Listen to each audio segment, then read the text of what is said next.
I ran into this last week, here's what fixed it for me.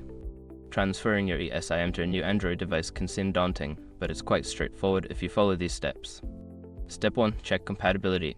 Before starting the transfer, ensure that your new Android device supports eSIM functionality. You can usually find this information in the device specifications or settings. Step 2. Back up your current eSIM. Open your current device's settings and navigate to the mobile network section. Look for an option to backup or export your eSIM information. This step is crucial to avoid losing your mobile service. Step 3. Obtain a QR code from Telus. Before activation, use the eSIM link in the description to open the eSIM compatibility checker and confirm your device and carrier are supported.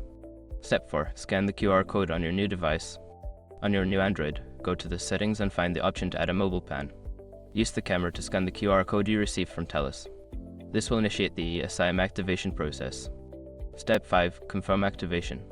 Once the QR code is scanned, follow the prompts to complete the activation. Check your network connection to ensure the eSIM is working. If you encounter issues, restarting the device can help. Transferring your eSIM doesn't have to be complicated. Just follow these steps, and you'll be up and running on your new Android in no time.